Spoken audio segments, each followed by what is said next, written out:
I got you good. All right, we're on. What's up? I want to say hello to everybody. Nicolept06 and myself for another hour of Giants talk. And we got a good result. I felt like we had a good result on Saturday. Yeah, I mean the first two quarters were fun. They were fun. Let me ask you this before we dive into the game, or we talk about that one. You know, everybody always beats me up about how'd you become a Giants fan? Blah, you know, just a bunch of booger eaters always giving me crap, right? And I always think this every time the Giants are playing like the Jets or Buffalo or whatever. But like, you're originally from New Jersey, right? That's right.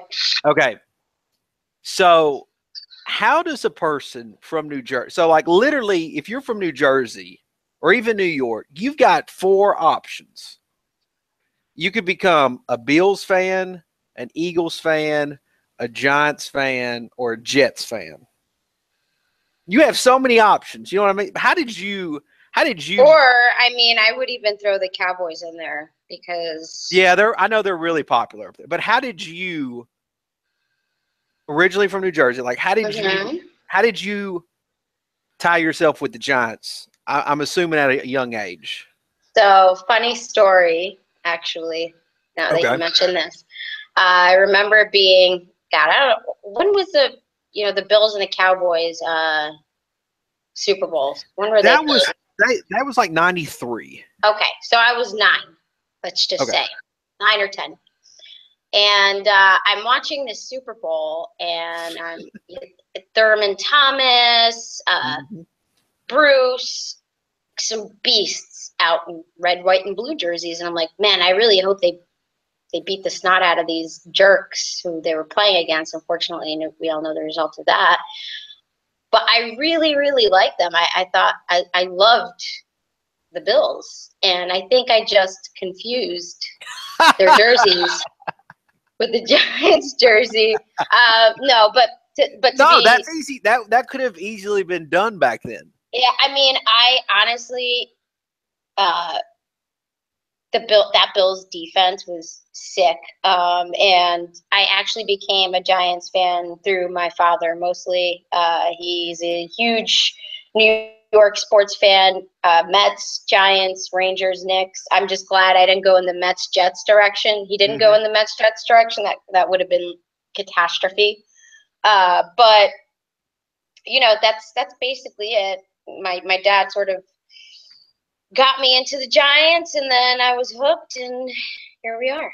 Now, do you have, because I care more about the NFC East teams. Like I have that huge rivalry with Cowboys. Like I want, like, do you have it with the Jets? Like does playing? Oh no. I feel bad for them. It's like, honestly, no, I'm not even well, okay, let me take that a step back.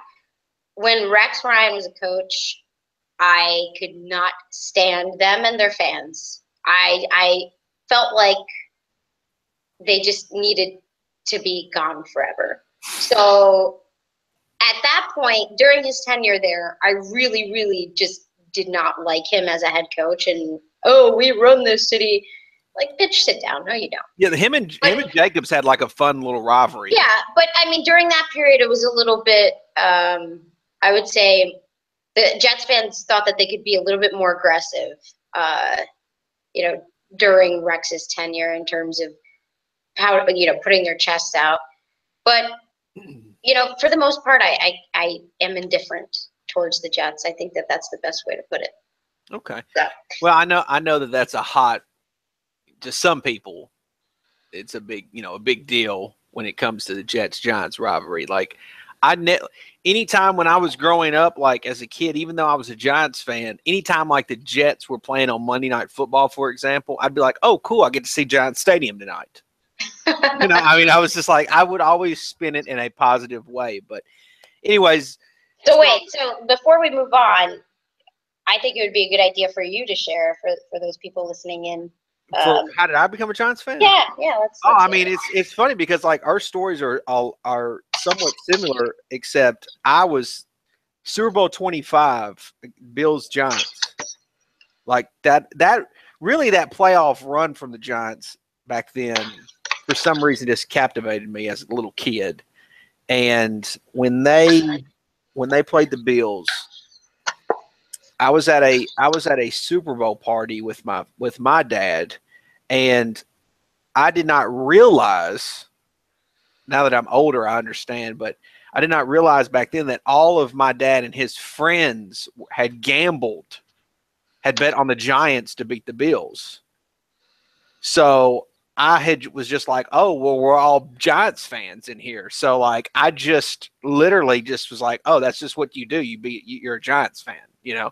And so well, everybody was rooting on the Giants. So I was like, okay, I'm going to do this. So it just so happens that even after that game, I just continue to follow them throughout the many years, whether it be through newspaper, whether it be, going on the internet and looking at them, whether it be, playing like a stupid game like Madden, like just constantly just Giants this, Giants that. So, it was fun for me as a kid. And I think the kid in me would be proud that the adult me is still into the Giants. You know what I'm saying? So, because, I mean, obviously we live in a world now where it's so easy for people to just hop off a wagon and go to a different team.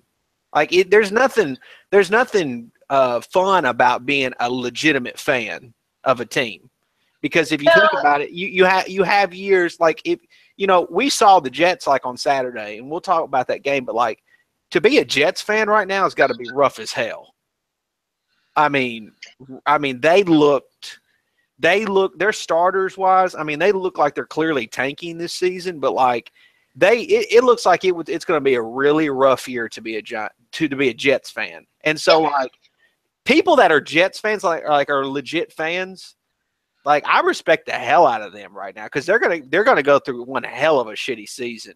But like those fans, the legit fans, are the ones that will stay. They'll wear their Jets jerseys, but they'll stay hush and quiet and not make too much noise. The ones that are the bandwagon ones are the ones that are basically and screaming in your ear and in your face, and then they're gone the next minute. Could you imagine being like a 12-year-old or 13-year-old kid and you're a Patriots fan?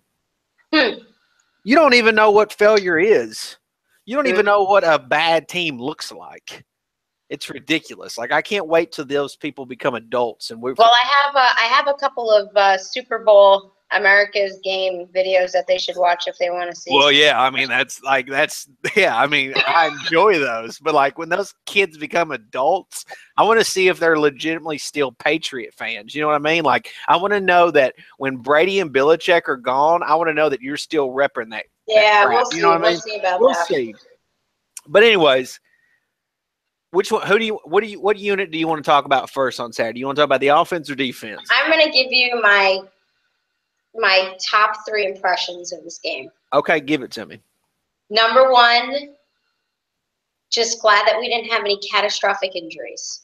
Okay, that's a positive. I don't give a shit if we lose 1,000-0 in preseason. Mm-hmm. No injuries. Number 2, I'm trying to really temper my excitement about this defense, but it's becoming harder and harder for me. I'm like about to slide in every Giants player's DM on defense and just try to woo them out of their socks, because holy hell. Yeah. Yeah. Let's just put it that way. Go ahead. Keep going. Number 3, Evan Ingram. So you going to slide in his DMs too? I already have. Hey, I'm not even gonna lie. I got a serious man crush on Landon Collins. Who wouldn't? I mean, Alabama football is really popular in the South. Like, it's very, very popular. Yep. And so anytime the Giants get an Alabama player, it's fun for me because like they're already like household names, at least in the South. So like it's so fun for me to see him be really damn good because I can just scream out this stupid saying that they have built by Bama. I just love that saying. But he is, I mean, I guess we'll just go with the defense first. We'll start talking about them before we get to the offense. I mean, I'm totally with you. Like my expectations are so damn high for this defense. And to see it now, granted, I understand it's against the Jets. Like I get that. But like when you clearly see this Giants defense go against an inferior quarterback, right? A quarterback that's really not that, they're not considered elite, if you will. Like if they're just kind of whatever, this defense, I think, is going to shine every time this year.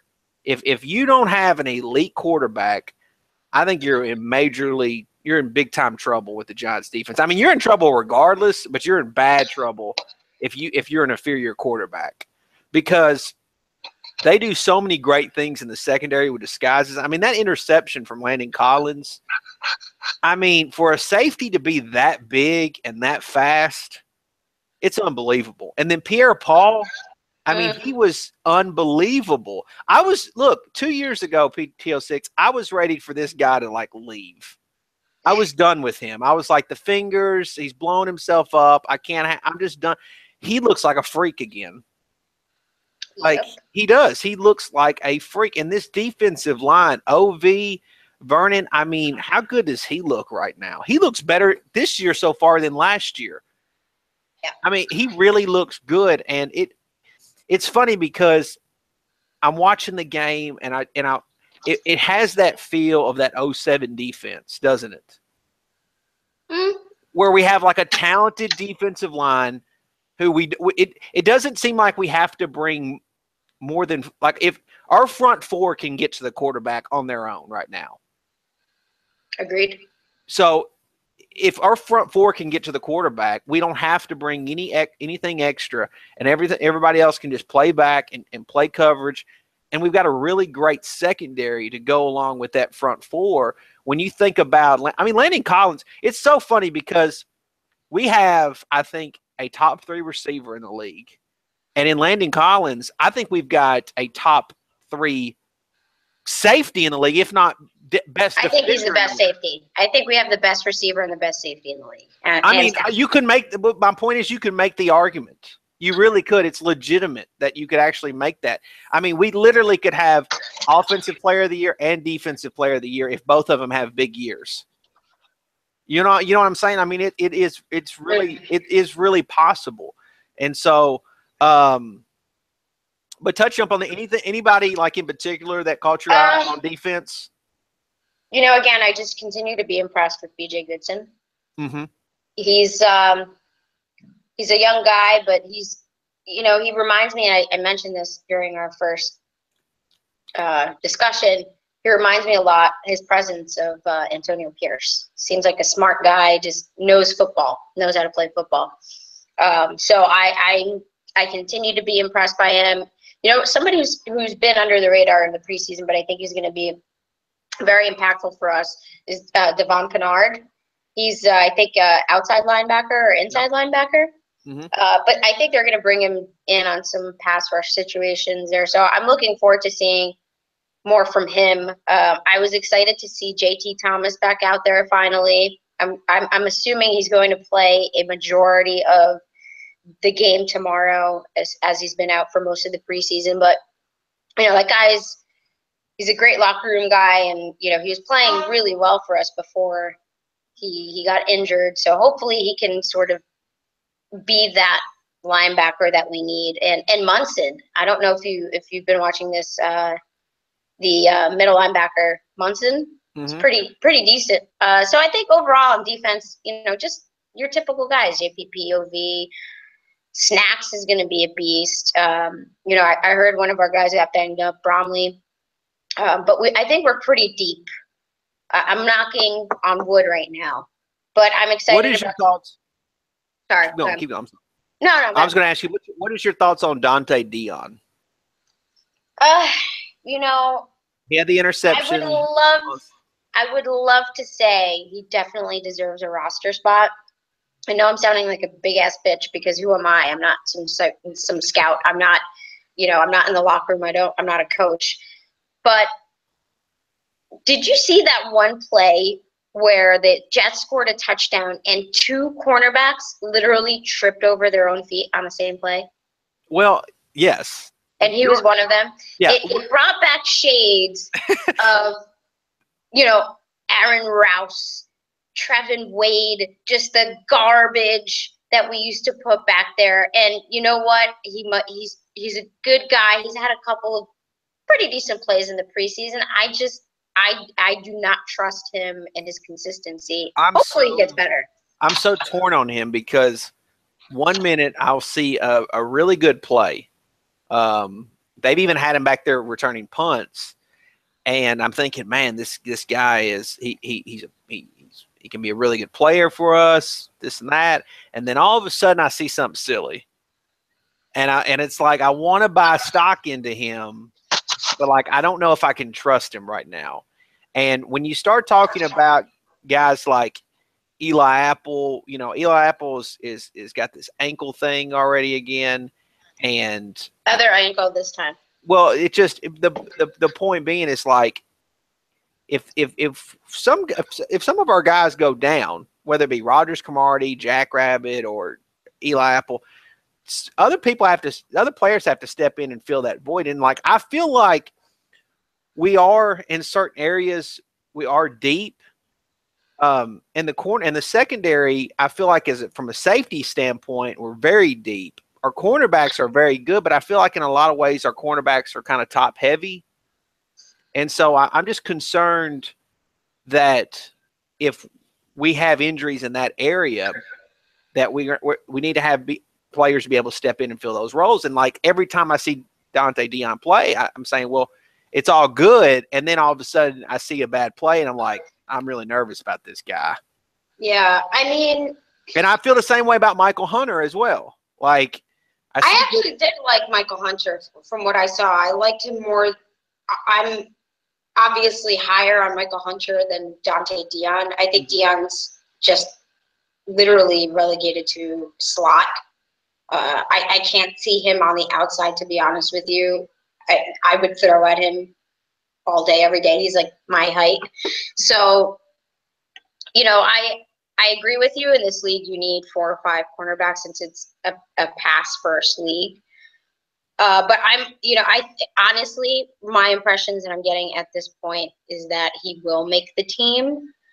What I'm hoping, though, is that McAdoo is not like Coughlin in the regard that he will compromise going out there to sign someone else who maybe is a bit more talented because this guy's got, a few months under his belt with the team. He's been through the OTAs. He's been through the preseason. He might know the playbook a little bit better.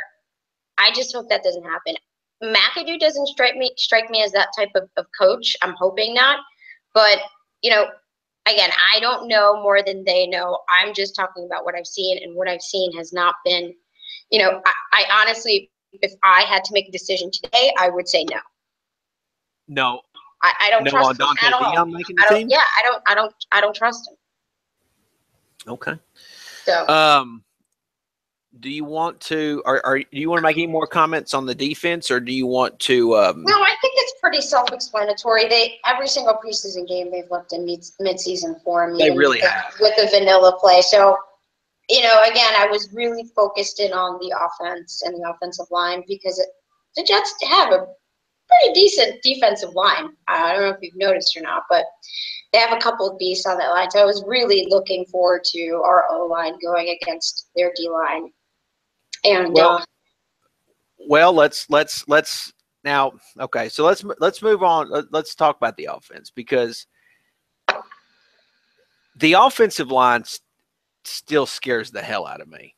And I thought Eric Flowers, for example, played okay, but I also saw him get tossed around a couple times.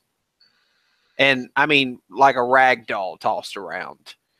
And I really worry about him. And then I also really worry about John Jerry. Now we saw John Jerry get pulled at one point, but I've also read that back in practices that he's been back with the first team. So, I mean, did you like the offensive line's performance on Saturday? I didn't hate it. It's just I wish lukewarm. Lukewarm. Yeah. We actually did a bit better running in this game than we Yes. have in any other game, so that was good to see. Especially, I think that the Jets D line is probably the toughest D line that we saw all preseason. So that was promising. Perkins had a nice. I thought Perkins looked really good. He did. He's such a shifty guy. You give him a little bit of room or space, and he'll wiggle his way right in there. I'm high on Gallman too, but I think overall, just going back to the offensive line, lukewarm. I'm glad that they didn't get Eli killed. Basically, I thought that they looked better, but they definitely show moments of inability to be really as good as we need them to be. If I'm telling you, I feel like the same way I think a lot of Giant fans feel. If the O-line can just be okay, not bad, but just okay, this offense can be really good. And I was pleasantly surprised with how well we looked in the running game. And I'm not talking about the whole game here. I'm just talking about from the starter standpoint.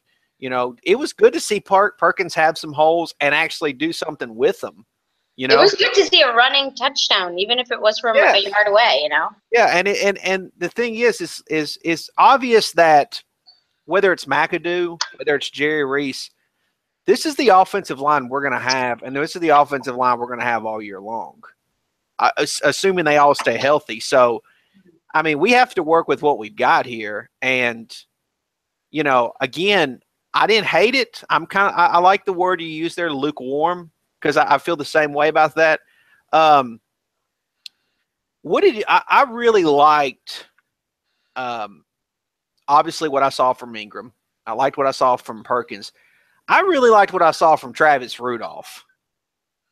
Yeah, he's another bubble player. I know he's trying to make the team, and I think ultimately he's still a practice squad player, but it's really nice to see somebody really work hard and seem to be he seems to be a good guy, but also really work hard to try to make the team. I mean, it's pleasantly surprising to see that.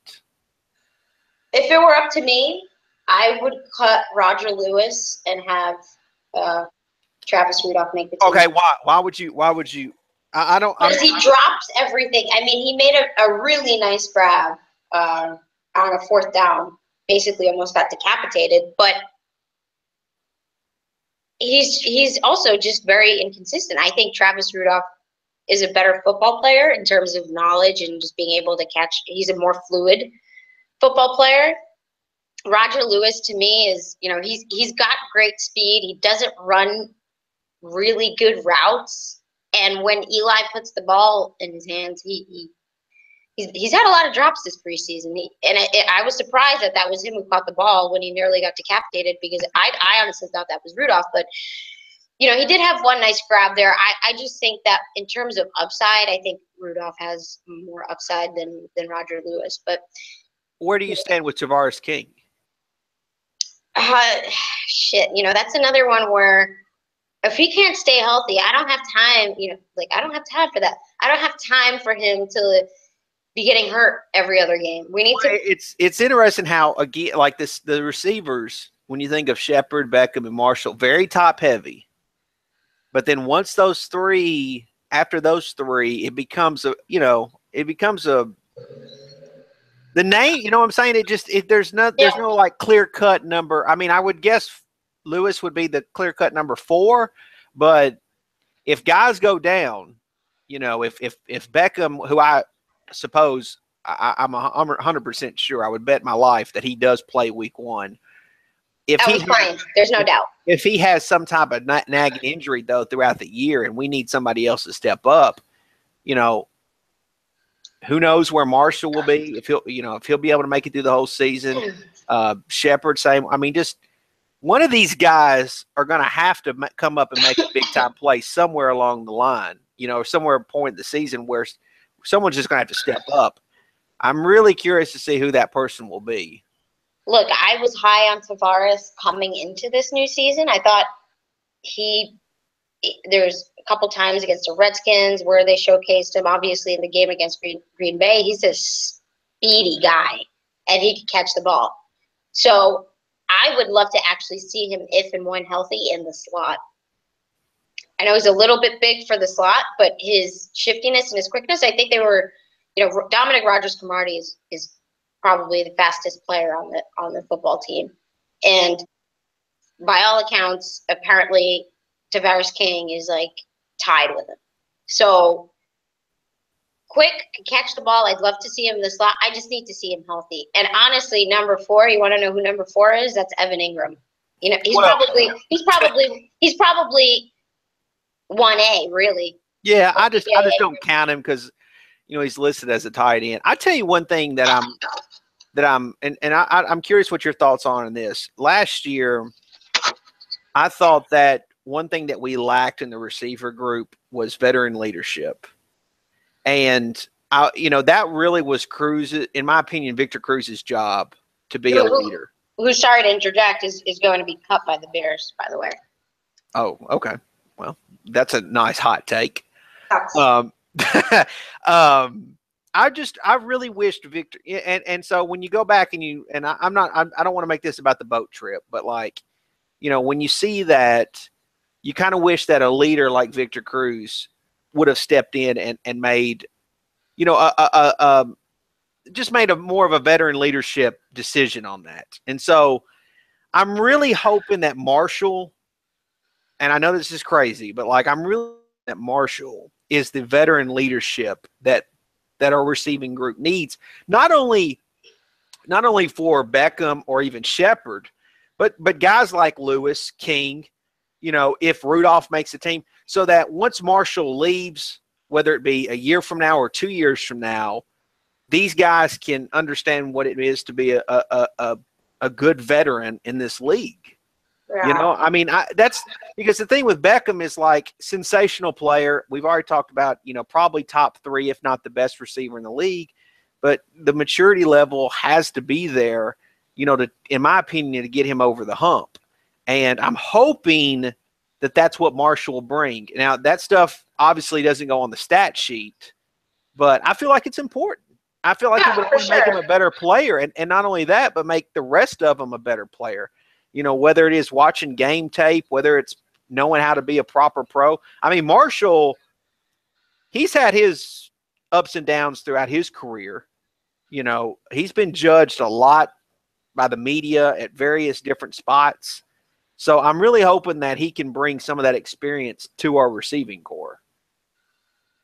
Yeah, he's definitely a vet. And look, Marshall, he's at the end of his career. He really wants to win, and he's in a good mental space right now. He has had his locker room bouts wherever he's been, but I think that he's perfect for this team, and he's sort of a perfect filter for OBJ and mentor, like you mentioned. OBJ last year, really, he did have Cruz, which was positive, and I'm sure. It seemed like Cruz was an enabler. I think Cruz is just a really humble, quiet, down to earth dude, and I think that OBJ hopefully adapted to some of that. Cruz is a great guy. Outside of football, he's just a really good person. But I think Brandon brings another element to this. Not just as a mentor, but as a motivator. Which I think Cruz was probably a motivator for OBJ, but OBJ looks at Brandon Marshall. He sees an amazing career, successful wide receiver who's still in this league and still has the opportunity to win a couple of Super Bowls, and hopefully he takes that and says, hey, people might start out a bit controversial, but there's room for change. And I think that once he knows of Brandon Marshall's demeanor in the past, and what he sees now, I'm sure is not what he probably expected. But I think Brandon is great for the locker room presence, especially with I mean, like you said, guys like Sterling Shepard, Roger Lewis, I think overall, just from a player perspective, a vibe perspective, this was probably the best pickup in a while for the Giants and Brandon Marshall. So I'm excited to have him there. I hope he could stay healthy. And honestly, we have not even touched the surface of what this offense could do.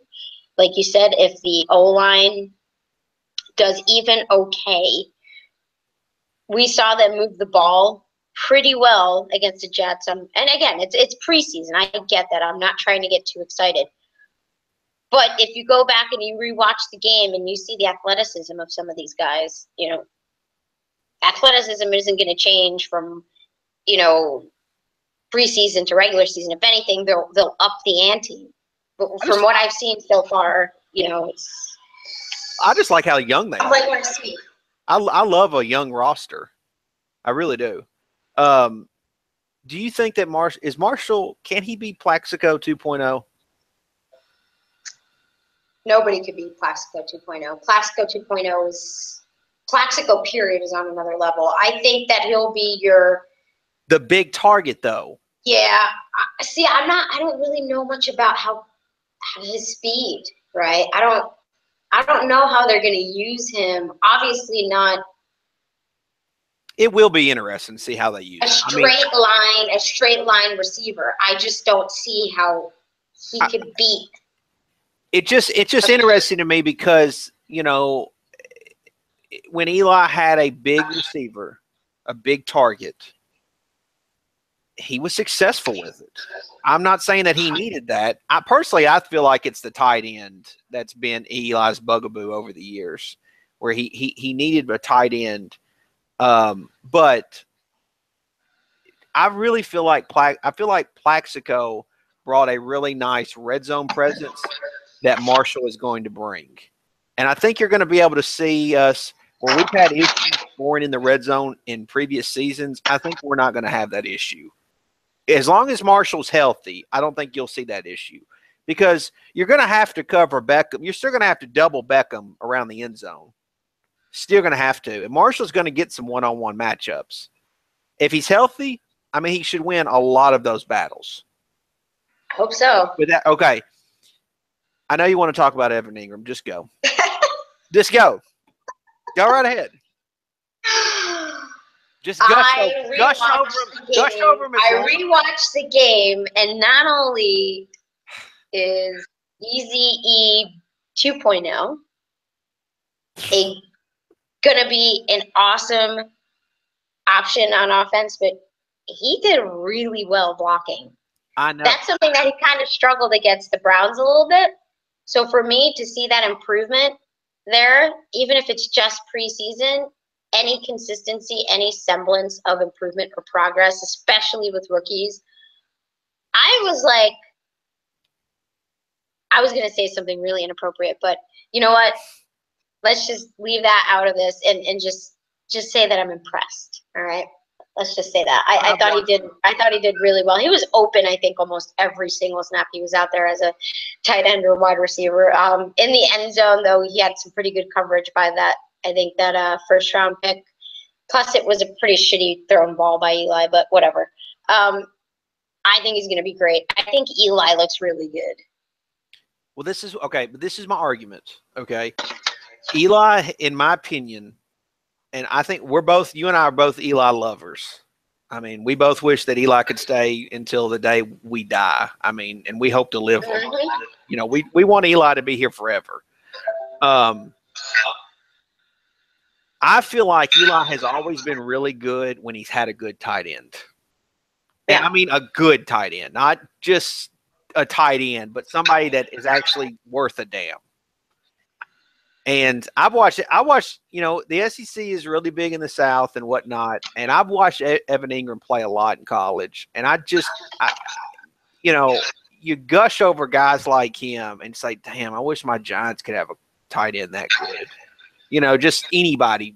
Mm-hmm. And he was really successful in college. And you know, one thing is like when you see these guys come from college to pro, in my opinion, like you never know how they're going to look physically on the field. Like, are they big enough to play in the league? Are they fast enough? Are they this and that? Evan Ingram looks like he literally, from a size standpoint and speed standpoint, he looks like he's been a pro for like a few years. Seriously. I mean, he looks like he's been in the league before. He seems like just listen to interviews. He seems like he's got his head on his shoulders. He seems very intelligent.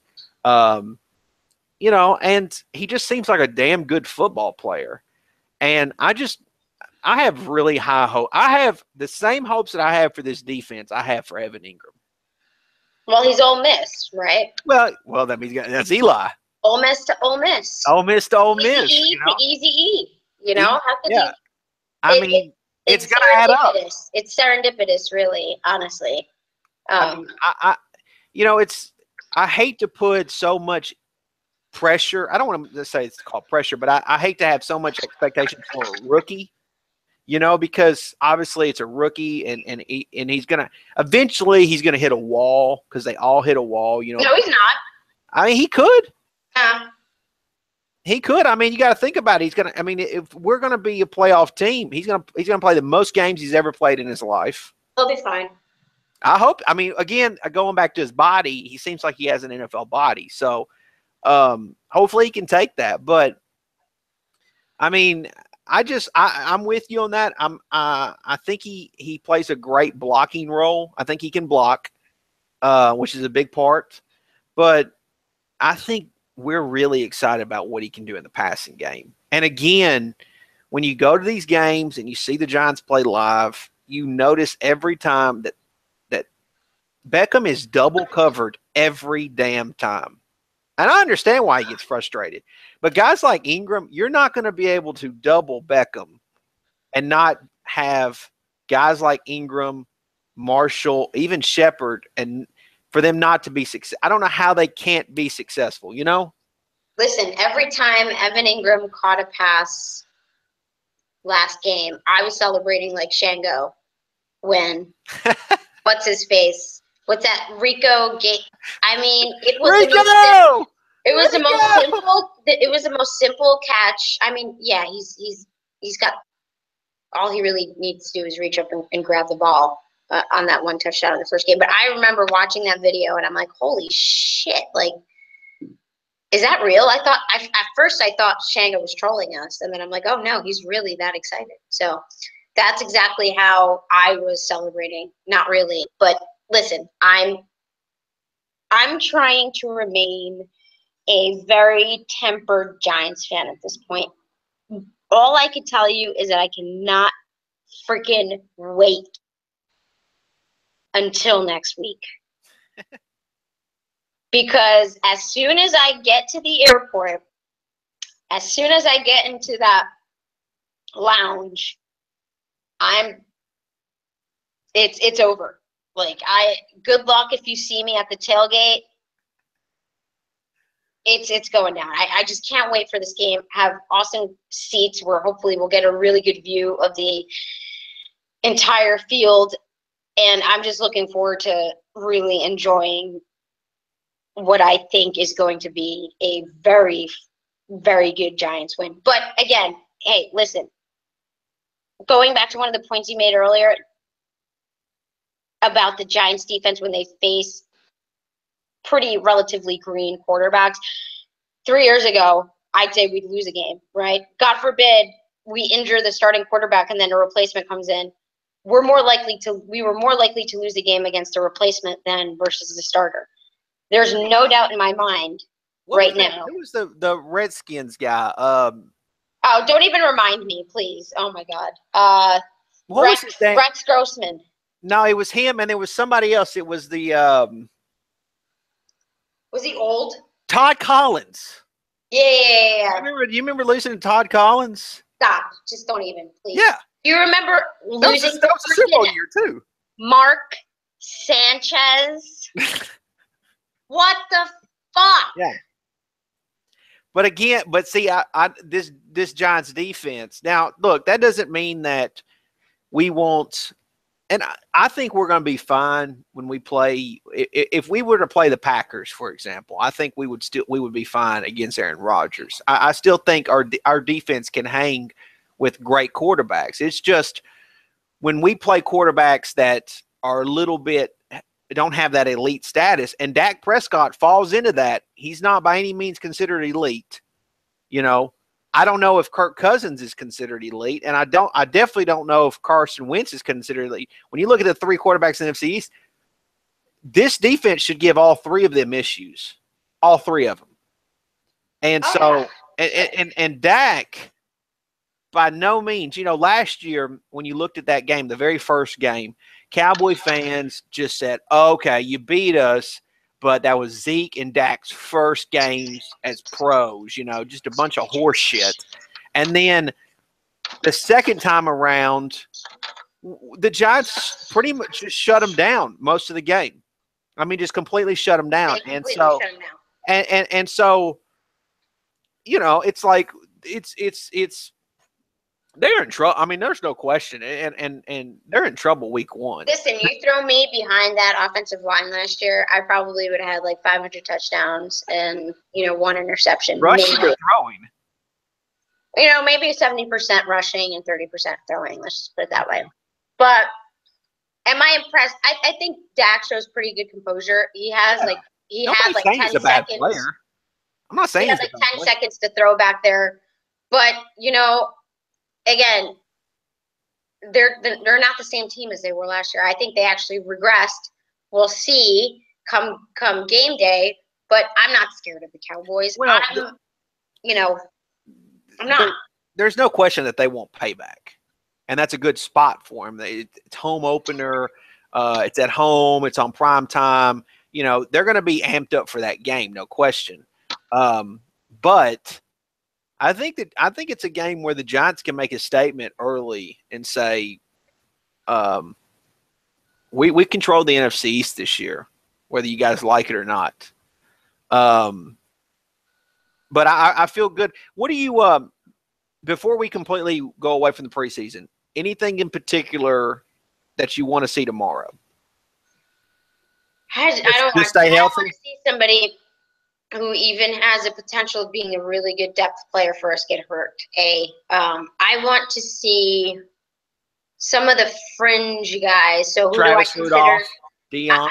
I'd like to see Rudolph. I'd like to see Dion. I'd like to see there's a couple of guys on the DL. Do you think Geno's going to make the team? If I were McAdoo, I'd carry 2 quarterbacks, Eli and Webb, because I've got to be honest with you. See, I don't think Webb dresses this year, though. That's a shame. I don't think he's ever going to dress. And that doesn't mean I don't mean he's going to make the team. I just mean he'll be on the roster, but he won't dress. I think the Giants are carrying 3 quarterbacks. Josh Johnson's gone. I think it'll be Eli, Geno, and Davis, right? That's his name, Davis Webb. Yes. I think it'll be those 3. God forbid anything happens to Eli. Geno is just a fucking train wreck. Jesus. It gives me agita even thinking about him being our starting quarterback. And listen, he has moments where he does some really good things, and then he just freaking throws a pick 6 on like the 5-yard line. Yeah. All the time. You realize, but you find out really quickly why he's a backup. Yeah. You find out really quickly. I mean, you start thinking. I mean, he'll make some throws where you say, "Damn, how's he not starting somewhere?" You know, like how's he not leading some team? And then you're like, "Oh, that's why." Oh yeah, that's why right there. I get it now. Exactly. You know? I mean, and so it's frustrating because it's in one sense it's not. It's good to know that I think we're going to have a decent backup quarterback. But you definitely don't want to rely on that. If by decent you mean? Just he's capable of throwing the ball down the field. Flaming heap of. I mean, I would rather have Geno than Nassib. I would rather have neither, but if I had to choose one. But you have to choose one. I mean, you have to have somebody. I mean, I would rather have Geno than you know, there was a time when Jared Lorenzen was. Yeah, I was just gonna say, I'd rather have that guy who's like 500 pounds now. I mean, so you know, you gotta have one or the other. So, but Yeah, I mean, So Rudolph, Dion. yeah. I'd like to see that fullback Shane Smith do something to prove why he deserves a spot. You know, Where do you? I think Will Ty is on the fringe at this point. The guy runs like he's freaking carrying a bag of bricks in his jock strap. I don't even know. No, But it's crazy. It's crazy that he, and this is crazy to me because like he started games for us last year, and all of a sudden now when you add Ingram and you add Ellison, our tight ends are not that bad. Like all, you know what I'm saying? Like we upgraded that. I really do love the signing of Red Ellison. I really do. Where do you stand? So last season we did not carry a fullback, and McAdoo, who can sometimes be stubborn, obviously didn't feel like the fullback was that big of a deal. Would you like to see the Giants? You were talking about Shane Smith. Would you like to see them be a little bit more traditional and have a fullback? If they can find one that's effective. Well, sure. see, I actually think Red Ellison can play some of that, kind of an H-back kind of deal. Listen, this is part of what I was saying earlier. We have not even seen the tip of the iceberg with this offense. McAdoo is not even giving you a little taste of it in preseason. What I see, ideally, is Ellison lined up right next to freaking Flowers every single snap and just heave the ball downfield. That's it. Just like Madden, baby. Well, see, I want to see, I want the Giants to have. That was a joke, by the way. I know, but what I was going to say was I'm the Giants in the last couple of years have went to their passing offense. They enjoy throwing the ball a lot. And this idea where they kind of put Eli on a pitch count this preseason and this offseason leads me to believe that they're probably going to still throw the ball a lot this season. They want to try to keep his arm fresh, I guess. I'm hoping that, and I mean, I was encouraged by it on Saturday. I'm just hoping that we get to more of a running game and have a presence there because I just feel like it only makes the passing game better. I would love to see a play action. I know. Would it kill you? Would it kill you to run a play action once in a while? But we'll run a draw every third play. Well, he also McAdoo also every now and then he will touch in some really creative. They're very creative when they run little halfback screen passes where it just the Perkins or even Vereen will just kind of just float out of the backfield, and then all of a sudden the lineman will be out there and he'll dump it off, and it'll be a nice 15, 20-yard gain, and then it'll be brought back because Eric Flowers held. Can we just take a 20-second timeout really quickly? Take Shane Vereen, Brandon Marshall, Odell Beckham Jr., Evan Ingram, Red Ellison, Sterling Shepard. I can keep going. I know. If you're not shitting your pants right now and you're a Dallas Cowboys fan and you're anybody on our schedule, you better hope that our O-line just completely shits the bed. They're secondary. And of course we've got obviously next week to just do a little bit more Cowboy talk, but I mean they're secondary. No, I'm not. This game tomorrow means absolutely zero. I'm with you. I'm just saying, like, I don't know if I was a Cowboys fan and I've watched their secondary play this preseason, and knowing what the Giants have, I don't know how the hell Shango could even want to go live that night. Or, you know what I'm saying? Like, he's gonna be drunk as fuck. He's gonna be screaming for Jesus. I mean, at some point, he's gonna be like, "Somebody, please get me the hell out of here!" I mean, because I just feel like, and I can't wait. I can't wait to see Jerry Jones. I just can't wait. His old decrepit Oh, self. he is going to be in his Hall of Fame jacket, in his gold Hall of Fame jacket. He is going to be In his Nike Air Max ones. He's going to have his hand underneath his chin, just shaking his head, looking at this big-ass Jumbotron. And he's just going to be just like, my defensive backfield is getting absolutely torched. I don't see how the Giants don't put up at least four touchdowns. Bad juju. I know. I'll knock on wood. But, I mean, I feel really good. And the defense, you know, it seems like we're going to be 100%. I mean, hopefully Apple will be fine, but it seems like we're going to be somewhat healthy. It seems like the offense should be somewhat healthy. I mean, you're right. If the offensive line just doesn't shit the bed, and I don't know if Taco or whoever hell they're bringing at defensive line scares the hell out of me, but like if our offensive line just comes to play that night, if they come to play at any point this season, we should win. Yep. I mean, every time the offensive line comes to play, the Giants should win the game. Anytime they don't, you know, Let's not discredit, you know, they have some pretty good weapons themselves.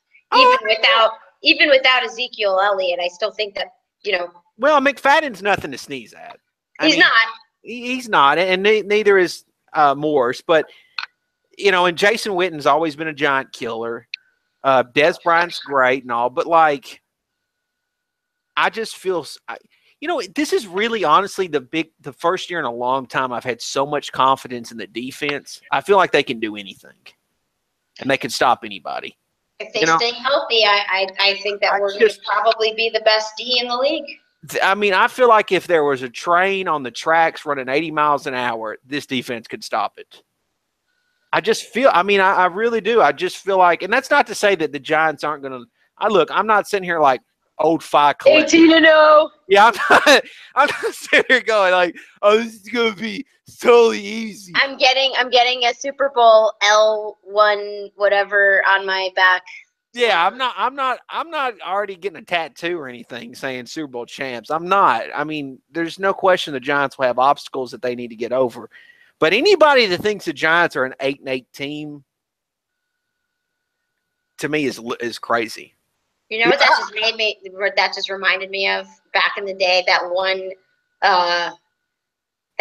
collage all those Cowboys fans put together, like, Dallas Cowboys 2008 Super Bowl champions. Got a nice ring to it. It was like 30 of those a-holes in a row. It was like a freaking Twilight Zone. It was like the worst video. Like my eyes bled. So I was just, you know, I just had flashbacks to that and how hilarious all those dopes looked in that fucking video. No, amazing. I think they should make a part 2. I wish that, yeah. I wish Halen himself and anybody else would come out and say, Dallas Cowboys 2018 Super Bowl champs. Got a nice ring to it, doesn't it? I mean, I would lose my mind if that happened. I mean, Mike Mosh, South to Heaven 88, he knows all about that. I guarantee you he was one of the ones that probably made that. He was probably right there with them. Of course he was. I would challenge him, and I know he's watching this. I challenge him to make that video. Please do. Just so I can LOL at him at the end of the year. Man. Oh man, that was that was a hell of a memory. You just made me go down memory lane. There you go. Oh man, that's damn. Well, you got anything else? PTOs? You got it. Wait a minute, you got one more.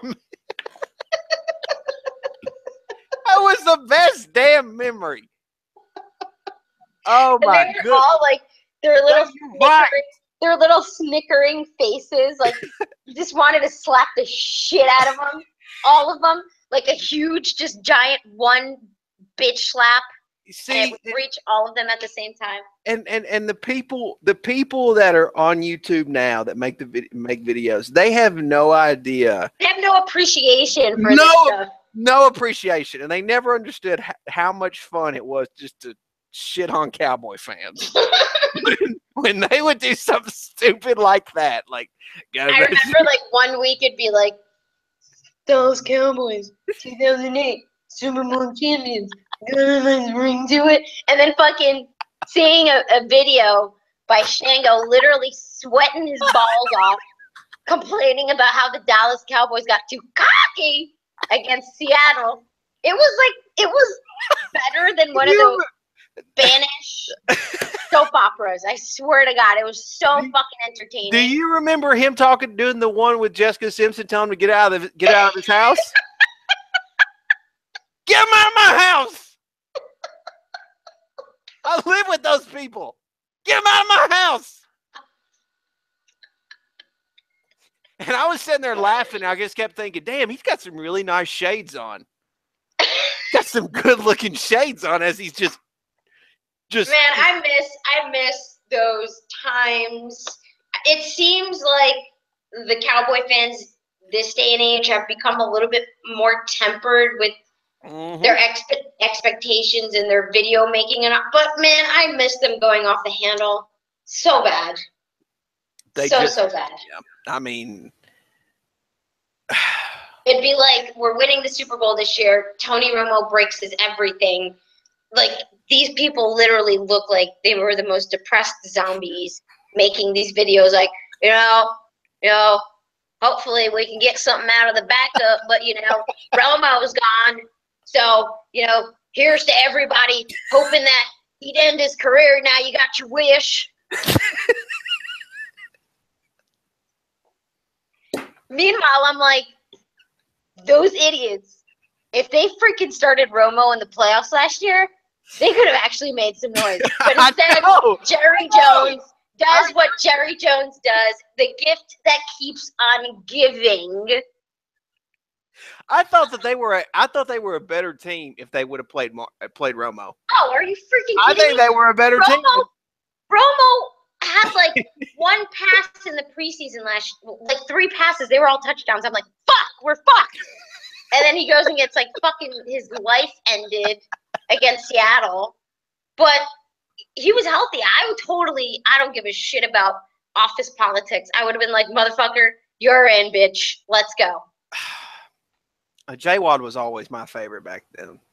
I'll be seeing good old Johnny Wad. Do you ever know why he came? Well, do you know the deal with that name? I have no idea. Is that like his whole name just with initials? Like he's Jonathan William Adam? I don't have a Facebook, so I wouldn't know what the deal is with the name. But if anybody knows, please feel free to let us know. That would be helpful for future purposes. Did you remember the love that I thought he had with Rachel? Rochelle. Did you know?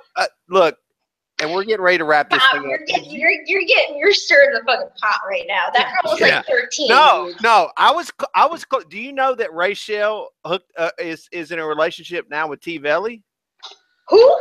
Oh, that dude that I said Terror Belly by mistake. But do you know T-Velly and Rachel have a relationship? No way. Yeah, they live together and they're a legitimate couple. They met through YouTube? They met. Well, I introduced them on YouTube.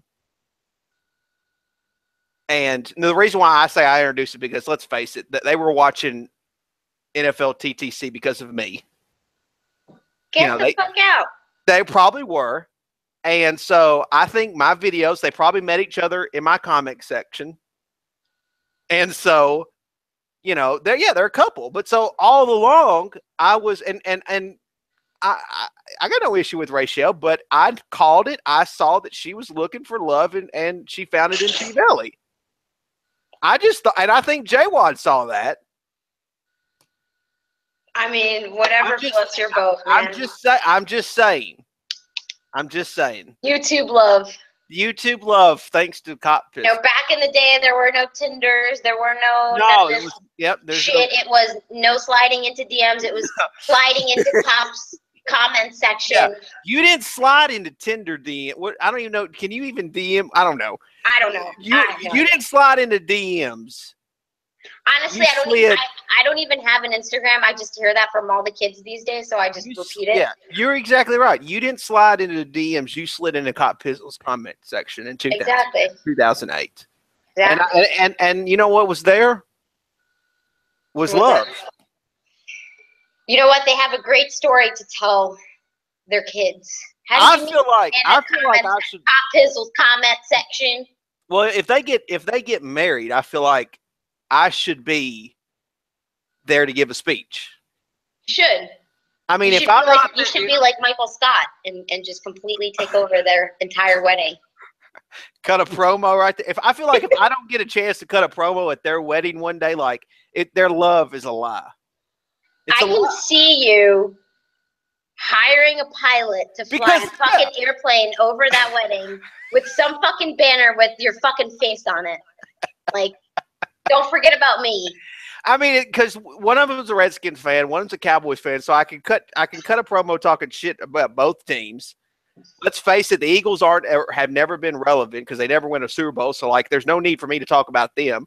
So we can just talk about Redskins Cowboys. And it just makes sense. It would just be a good for business decision for them to invite me if they have a wedding one day. You know what would be even better for business? Yeah.